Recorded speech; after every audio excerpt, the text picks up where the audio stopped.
E a Câmara deve concluir hoje a votação daquele projeto que flexibiliza a lei de improbidade administrativa e dificulta a punição de políticos. As mudanças na lei foram criticadas por procuradores e juristas que afirmaram que a discussão foi muito rápida e que a proposta fragiliza o combate à corrupção. Chama aqui a Gioconda Brasil, que fala um pouco mais para a gente sobre a votação de hoje, né, Gioconda? Boa tarde. Oi, Maju, boa tarde a você, boa tarde a todos. Sim, a sessão deve começar em poucos minutos, está atrasada e vai ser para concluir o último trecho que falta votar desse projeto. É um destaque. Esse destaque aumenta de 120 dias para 1 ano o prazo que o Ministério Público tem para se manifestar a respeito da continuidade de um processo.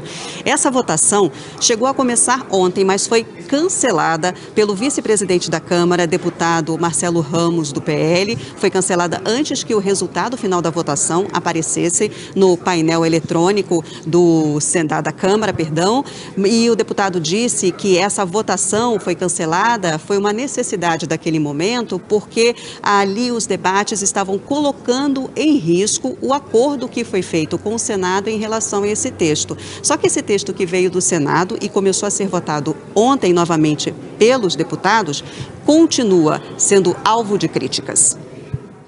Atualmente, a lei diz que os agentes públicos, sejam servidores ou políticos, podem ser enquadrados na lei de improbidade administrativa por omissões ou ações contra a administração pública, com ou sem intenção. Deputados e senadores eliminaram a possibilidade de omissão. O projeto, votado a toque de caixa pela Câmara e pelo Senado, diz que o agente público só vai responder por improbidade se for comprovado que teve a intenção de cometer o ato ilícito, ou seja, que houve dolo.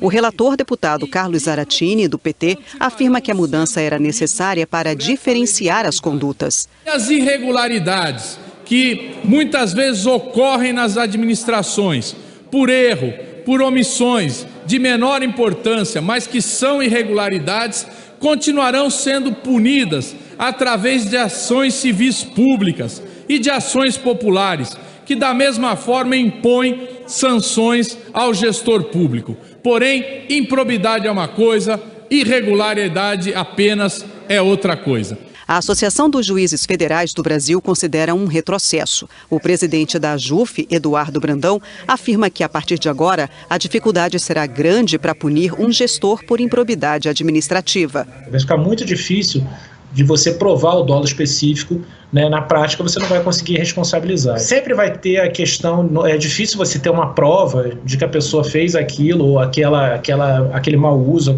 aquele mau intento, com base, com uma destinação específica para cometer algum tipo de delito, algum tipo de desvio. Então, eu acho que vai ficar bem mais difícil.